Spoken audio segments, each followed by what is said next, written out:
Yeah. My dad was a civil engineer with the Department of Water Affairs in Cape Town, and he got posted to an off-site job, and so that meant I had to, with my brother, become a boarder, and so we landed in J.D. de Villiers' house, I think in 1966. That was my introduction to SACS.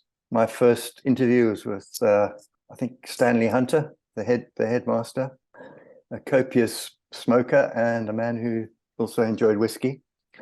And yeah, so an interesting character. And yeah, so 66 I started at SACS. Teachers like Fanny Kirk and Mr. Laidlaw and Henschel were people that influenced, were peers at the time. And yeah, and I enjoyed boarding school. Was a new experience. It was not something that I was really prepared for. So yeah, I mean, we were quite close to our families, and to have parents far away was quite an interesting challenge. But we did have grandparents, etc., that were close by and looked after us, etc. What was that? And it was, as I say, it was interesting in the sense that there was this group of guys, young people, and very young children. There were youngsters in Sub A and Sub B in boarding school. So this was an interesting development. Parents who'd separated, or maybe whatever. There were reasons for these things, and for me that was quite something new. We'd grown up in the bosom of a family with a mother and father and grandparents and all that, and so yeah, that was something that put me, which was something I had to think about, and I had thought about it. It's one of those things that you go through life, and you remember these things. Yeah, my first meal in J.D. de Villiers' house was with my brother Joe, and the first dessert we were served were quince, and Joe looked at the quince and he said, "James, I can't eat that. I won't eat it." So I had this stuffed quince down my throat because you had to leave your plates empty. That was it. You were at school and you had a meal, and you were expected to eat everything and leave a clean plate. And I don't know. Do you remember the dining room with the master sitting up on the podium in front of you? With Hunter, as he would attend the meals, and then his staff officers, Oosthuizen and James Warner, walking around with batons. It was quite a I mean, schools in those days were, if you talk back, you got a smack. And unfortunately, Fanikak was a very aggressive man. He was actually my class teacher. And I'm just trying to think of a student who he picked on in our classes. His name escapes me right now, but yeah, this poor guy was the laughing stock of our class, and he was an intelligent boy, but he was he didn't fit the mold. He didn't fit that character of a rugby player, strongman, boxer, whatever.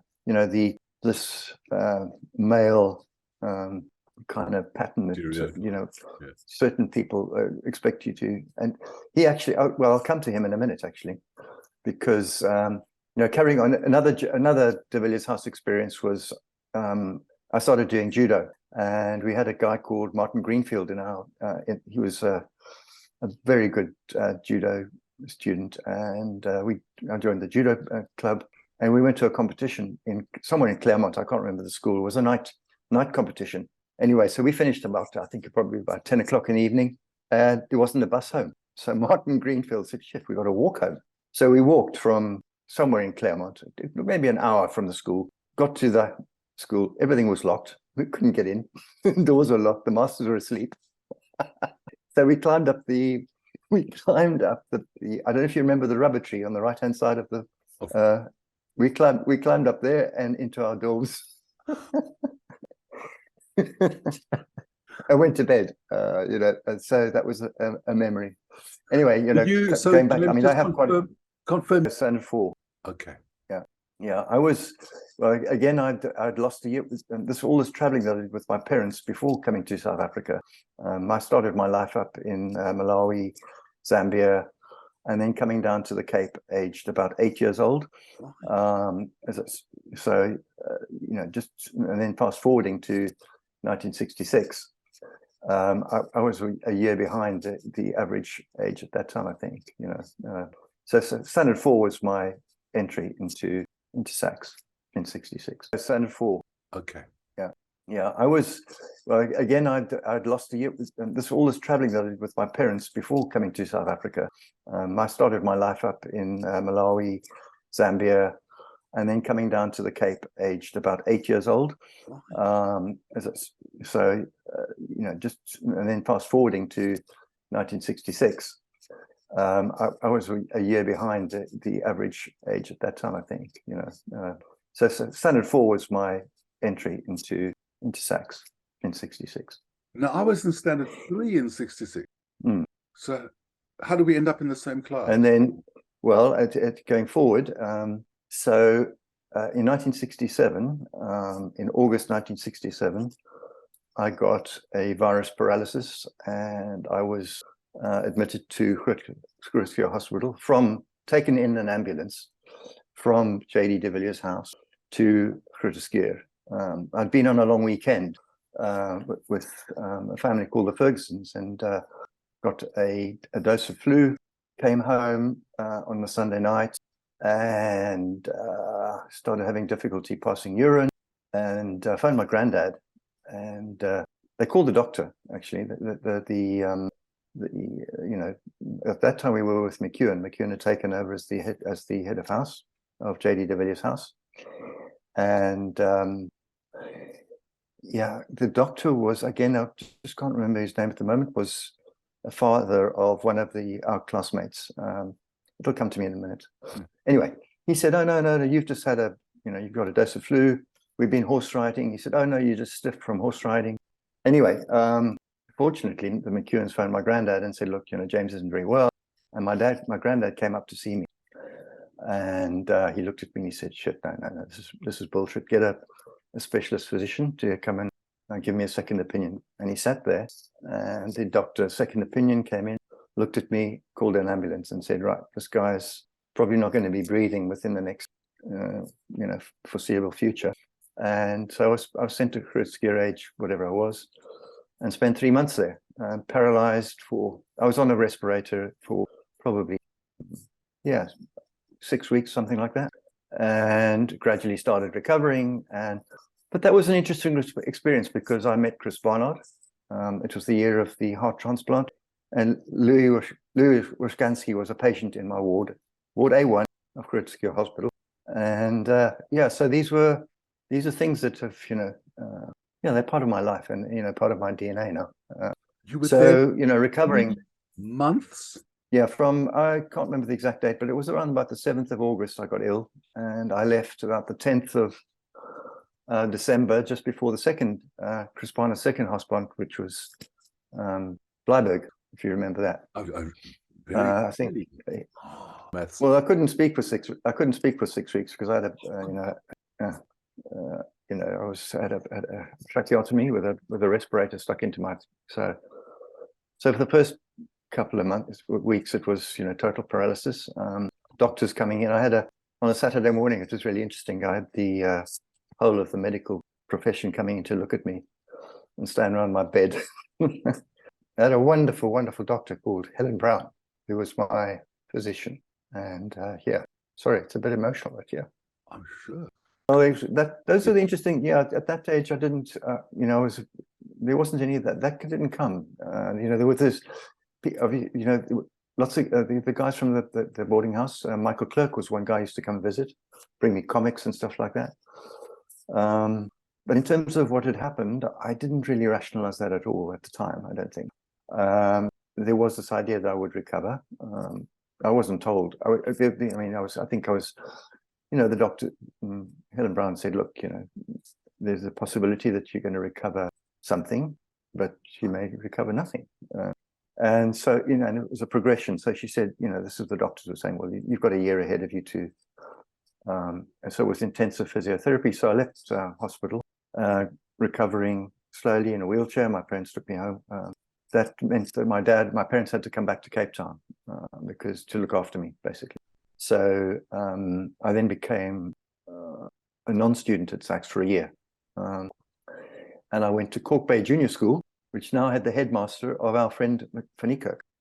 He was the head of school. And so, so there we were. So I spent a year redoing Standard 5 because I'd lost a year. And then did reasonably well at school. I mean, I didn't have much else to do except recover and and be a student. And it was a tiny little school. I mean, we were like 6 or 7 pupils in the class. And at that time, I think he hadn't changed, but we didn't have the same issues that we had in my class with him at SACS.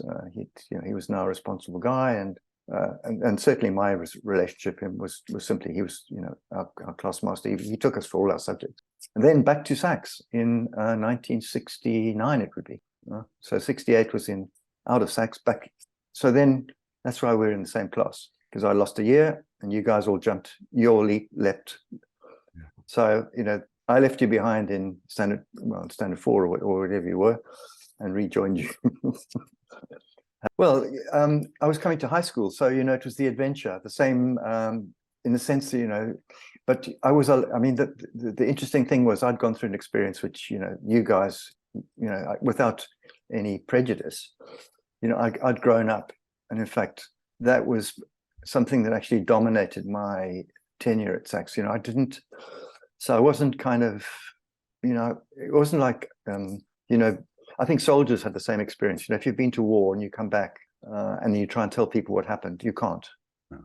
You have to go through these things. So, if you want to talk about paralysis, you have to be paralyzed. But, my recovery was, I had fantastic physiotherapy. And so by the time I was back at SACS, I was in calipers, with crutches for a year. And, I was welcome back. The people that I'd played rugby with, Warren Kruger, Johnny, there was Malcolm, there was McNaught. I'm just trying to think of Johnny. It's coming back in a minute. It'll come back in a minute. But anyway, and I'm another guy who stands out. He wasn't a close friend, but was always somebody I related to very much. Was Jonathan Sandler. We used to chat together and swap sandwiches and stuff like that. But I was kind of, I wasn't part of a community at SACS in the sense that I was there and I had and people were, I was part of the school, and I've, my experience at SACS was good, and I'm joining it because I look back with fond memories, and lots of humor. I mean, you guys, the stories that we have from our schoolmates are extraordinary. So I joined. I was in the second stream. What is it? It was so it would have been. I ended up in E1, but I was in C1. I did my junior matric in C1. So I then joined the academic elite. And, as a student, I was sort of at the top of in the upper echelon of students, not for any academic excellence, but it just happened that way.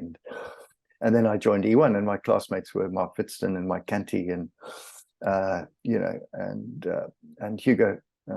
Hugo was my partner in my maths class. We used to sit together. We had Mr. Oberholzer as our maths master. Every time I open my mouth, the same fool starts talking. Exactly, and you three in the corner make you a ridiculous pair. That's a classic one. The recovery was such that my lower leg from below the waist, I've got no ankle power, so I wear calipers. Well, a prosthetic now, both feet, which is basically, I've lived long. The materials have changed in orthopedics enormously since I was, got ill. So I mean, we were talking about aluminium and steel springs and stuff like that in the the 60s, and then as you went into the 90s, we were talking about polycarbonates and polyurethane, and so these things have made a huge difference to my life. But you know, I was able to play. You know, I've been able to play squash, play golf. You know, I'm not a golfer now, but you know, I spent some time in Southwest Africa. You know, when I left school. Yeah, playing, you know, so I'm working on a mining company, so we had sporting facilities. I'm able to, you know, play reasonably good competitive golf and competitive squash. Rugby. No, but you know, I had the fantastic privilege of a brother who was a magnificent rugby player. You know, he was part of the Kirsten group. So you know, watching him play on the weekends, we used to come home. Well, we followed him around the peninsula. You know. That 1973 rugby team, first rugby team, was absolutely extraordinary, and yeah, so you know that part of it, but absolutely no rugby. No, you know, those kind of contact sports, and they were out of it. And I did participate. I was made a member of the rowing club, so that was, yeah, I did a bit of rowing, and yeah. But so just then, again, yeah, sure. Yeah, I mean, school, you know, academically, I got a university pass. I wasn't, you know, I wasn't an academic. I followed my father's footsteps in the engineering field. So when I left school, I got an exemption from the army because of my disability. So I didn't do that. And that's how I actually clawed back some of the time that I'd lost at school, not having to go to the army for 2 years, but also, you know, I don't know how you look at that. You know, some people, you know, the guys that had to go, you know, it's a part of our history, isn't it, as South Africans? I was fortunate in that. Yeah, I was fortunate in that way. So I went to Tech, got an engineering diploma, and spent wonderful time in building the motorway from Mossel Bay to Knysna. I joined a company called Ninham Shannon Partners, did my apprenticeship with them. And then my career developed a little bit, and I ended up on this copper mine in Southwest Africa, in Tsumeb. So I joined the engineering department, up and down, you know, working down at 4,000 feet or whatever it was, pulling copper out of the mines and dodging bullets on the surface, because the Angola War was in full swing at that time, 1979, 1980. And I came to a professional kind of blockade. I decided that, you know, my qualifications weren't really what I wanted. So I enrolled back at UCT and became a mature student, age 26, and signed up as in the Department of Building and Quantity Surveying at UCT, and graduated in 1985 with a degree in quantity surveying. And South Africa was in transition at that time, and I hadn't traveled overseas at all. I'd never really been overseas. So I thought, oh, well, I'll take a break and have a look. Got on a plane, found a job in London, and ended up working in London for 5 years. And in that period, I actually attended a couple of old boys unions, because they've got quite an active old boys union in the UK. And hooked up with, I don't know, I think Mark Whitson was one of the meetings. No, not Mark Whitson. No, it wasn't. I can't remember anyway, but there were a couple of my classmates that were around at the time. And then I took it, I thought, well, I haven't seen much of Europe, and I'd found some girls that we used to go drinking with in pub. And they said, well, let's do a tour of Europe. And we got on a bus and headed across Europe to Turkey. Spent about, I don't know, 2 months, you know, going through France, Italy, Greece, ended up in Turkey. And in my days in Tsumeb, I'd made a good English friend who was a geologist. And he introduced me to his brother, who was a yacht captain. And he said, listen, if you're, you know, in the Mediterranean, give Alex a ring, and maybe you can, you know, get a bit of sailing experience. So in Turkey, I turned up in Rhodes, unannounced, and there was this boat on the quay with the said Alex as a skipper on the boat. So I introduced myself, and he said, look, I'm sailing back to Mallorca. Are you interested in being a crew member? I said, well, I've got to get back to work, you know. So in London, so yeah, how long is it going to take? And he said, oh, probably about a week. So yeah, well, I jumped on the boat. It was a sailing boat, and sailed back to through Greece and landed in Mallorca. And as one does, you have a drink or two and you start chatting to people. And somebody said, "Well, what do you do?" And I said, "Well, I'm a QS, and I'm going back to London to work." And they said, "Oh shit, we've got a big development here. Are you interested in a job in Mallorca?" This was in 1988 or 89. And so I said, "Yeah." He said, "Well, give me your CV." And I handed my CV in, and cut a long story short, I ended up with a job, and 30 years later, I'm still here. So the company that employed me was a big project management company called Wakeman Trian Partners. They're all over the world. And we had one of the first property crashes in 92 or 1990, thereabouts, and they closed their office here in Mallorca. By that time, I'd met my lovely wife and didn't really want to leave. And what was the option? I could have gone back with them in somewhere else or gone to Australia or whatever. And I said, no. So one of my guys I was working with here, we were basically going to be made redundant. Said, "Well, let's start our own company." So we started a consultancy, a project management consultancy. And so my life is here. And por eso hablo español. And so 99% of my work is with local builders. The clientele are generally foreign, so high net worth investors buying residential property. Mallorca is a very, very sought after destination. And it's grown enormously since 1990. I mean, it's changed completely, but I've seen huge changes. But it's my home, and I met my wife here, and my kids were born here. I have two sons. Funnily enough, they're not Spanglophiles. One's a super yacht chef, and he's actually surfing in Plainkrans outside George at the moment.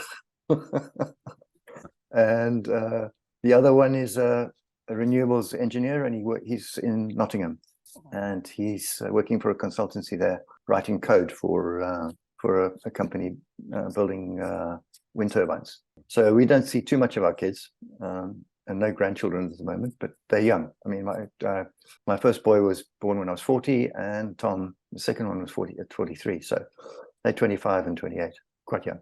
But it keeps us young. Yeah. Well, it's something that I've learned is, yeah. Yep. Mm. Go on. No, it's very important to share stories. This is, and you're right, and I'm so grateful for you having taken on the responsibility to actually put this together, because I think we have come from a privileged institution. Given that the history that our country, that South Africa has, to have been taught to think laterally, which is what I think we did. Whitefoot was a man who saw that, and this idea that Mallorca is very interesting because it's actually very like South Africa. There's a community here that run the island, and they are obsessed with language and culture, and they struggle to accept a broader view of how the world is. Something I haven't told you, actually. 6 years ago, I was headhunted to manage or to join the project management team of a five-star hotel in Zanzibar. A Czech developer bought a piece of land on the beach in Zanzibar in the north of the island, a town called Nungwe, and I went out there to help the team put together a project from scratch on the beach. It's called Zuri. You can Google it, and it's an absolutely extraordinary. It's an extraordinary hotel, but that's not the point. The point of my point is that I went back to Africa after being out of it for 30 years, and to a different country. And the point I'm trying to make is that I then met other cultures, different points of view, and coming back to what I learned at SACS, you have to be acceptive of these things. Listen to other people, because I think it enriches your life. And it's learning Spanish for me was as part of that, because we are on an island here where a lot of foreigners live, and they don't learn the languages, so they don't know how the other half thinks. So No, I mean, I had huge admiration for him. A man who could speak, Greek, Latin. He had an extraordinary way of making you, go to the ant thou sluggard and consider her ways, and use the Bible, which is it's a very interesting text. Never, I'm not a religious in the sense that I follow faith, but there is interesting philosophies that come out of these texts, and so he put that in front of us. And I know the other part of the relationship was not great. I mean, the idea of calling people's names out and sending them to the store, Michael's store and the storeroom. Yeah. And his extraordinary memory and ability to be in touch with his students. I have a story. Unfortunately, it's at the expense of my brother Joe again. So Joe was in detention, and I don't know, he and some mates, I can't remember who it was, decided that they'd be naughty, and they set light to a piece of paper in one of the desks at the back of the classroom, the detention room, and there was smoke everywhere. And I don't know who this master was, but anyway, so he obviously visited the storeroom, or Mr. Whiteford's office. And a little time on, my mother was going to Cape Town in the train, and she sat down next to Robin Whiteford. He was going up to Cape Town for whatever reason, and she greeted him. She said, "Oh, hello, Mr. Whiteford. How are you?" And he said, "Well, who are you?" He said, "I'm Mrs. Newton." He said, "Oh, yes, Mrs. Newton, the son of the fireman." Oh, incredible! your son, the fireman. Son the fireman. So I mean, that's an anecdote which we laugh about. But that was and the institution that I didn't join was his debating society. That was something, and part of that was the fact that we lived in Cork Bay, so it was a schlep for us to get to school, and so some of the extramural activities I didn't take part in. I could have if I'd made more effort, but I didn't. I mean, one of the things that, I look back at South Africa as, on my mother's side, I go back 4 generations. My great-grandfather was part of the gold rush in Kimberley, and both he and his brother were self-made millionaires when they were very young. And so these were stories and history that we, as kids were told. And then, I educated myself. All my education was paid for by either through bursaries or through, the generosity of companies who were, prepared to train you at that stage. So, that was my story in terms of how I financed my education. And then when I left South Africa, I didn't look back. So, my thought of it is, well, I've benefited from a system, and I'm going to make what I can of it. And Spain is my home now. I still say I'm a South African, but I'm not a Spanish citizen. But Mallorca is where I've made a niche, and I love it. It's curiously, it's the area I'm in. It's unfortunately it's dark now. I could take my computer outside, but I'm in an area which is very like False Bay. There's mountains behind me, and sea behind me, like a bay, False Bay, and Devil's Peak on the other side. So that kind of thing takes me home occasionally when I think of it. But that this intellectual debate isn't with me, because I'm not like you. I haven't got this conscience as next door neighbors. You're telling me that you've got South Africans left, right, and center. I don't have that. I've got Spanish neighbors. So I'm more concerned with the Spanish politics and how it affects my life, and not so much. So this 35 years I've been out of South Africa is like it's a memory rather than No, you're right. No, I mean, I was very conscious of that, and obviously, I think probably it was highlighted. I was at Tech College in Cape Town, during the 76, 77 riots.